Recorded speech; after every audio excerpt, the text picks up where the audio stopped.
नमस्कार, आप देख रहे हैं आईपा यानी कि all India progressive politic association, वो मंच जहां हम बात करते हैं प्रगतिशील राजनीति की, उन मुद्दों की जो जन सरोकार से जुड़े हैं, वो मुद्दे जो देश में बदलाव लाएंगे। और आज इन्हीं मुद्दों पर बात करने के लिए हमारे साथ मौजूद हैं विनोद शुक्ला जी, जो कि मशरूम उत्पादन और प्रशिक्षण केंद्र चलाते हैं। स्वागत है सर आपका। जी धन्यवाद। सर, पहले आप अपने इस केंद्र के बारे में बताइए कि यहाँ पे क्या होता है और किस तरह से किया जाता है। ये हमारी संस्था है आवाहन द न्यू वॉइस। ये एनजीओ है और इसके तहत एसएचजीज़ को यहाँ ट्रेनिंग दी जाती है। मशरूम फार्मिंग की ट्रेनिंग होती है यहाँ पर और मैं उसी सेगमेंट को लीड करता हूँ।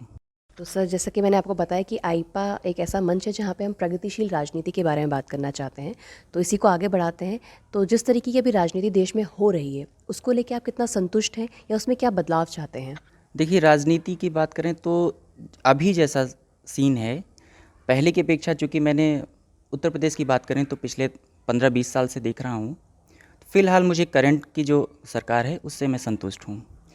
कोई गुंडागर्दी या रंगदारी जैसा सीन नहीं है।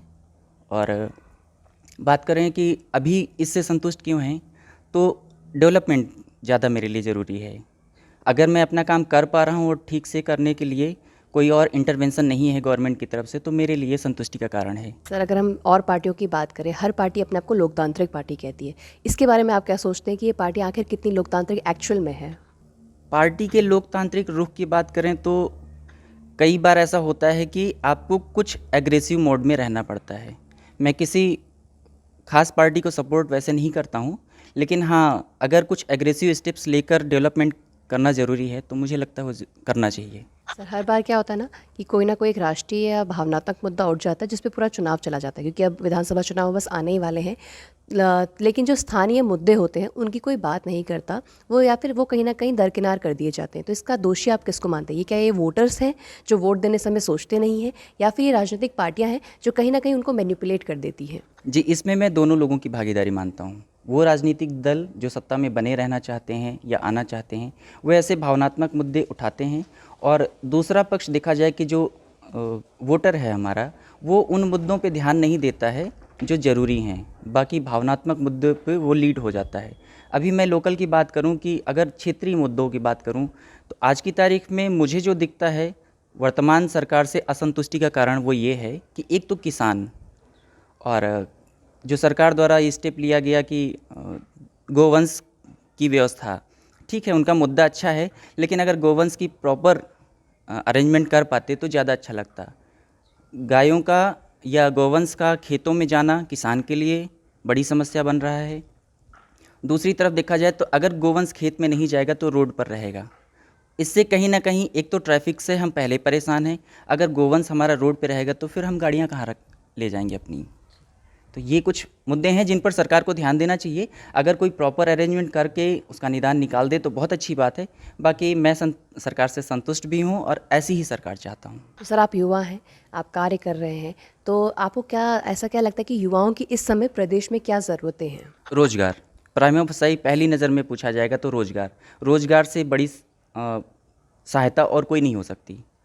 चाहे वो सेल्फ लेवल पे कर लें या आप गवर्नमेंट की कुछ ऐसी वैकेंसीज दे दीजिए या कुछ इनिशिएट्स दे दीजिए, जिससे कि आज का युवा, देखिए हम लोग 64% हैं युवा आबादी, लेकिन यही 64% अगर आज की तारीख में रोजगार सृजन करके या रोजगार पाकर अगर विकास में भागीदार नहीं बनेगा, तो आज से 20 साल बाद यही 64% बुजुर्ग हो जाएगा। फिर वो हमारे लिए, हमारे राष्ट्र के लिए एक बोझ बन जाएगा, भार बन जाएगा। ज़रूरत है आज उसे रोजगार देने की। देश के सर्वांगीण विकास के मुद्दे होते हैं, जैसे कि शिक्षा हो गया, रोड हो गया, पानी बिजली हो गया।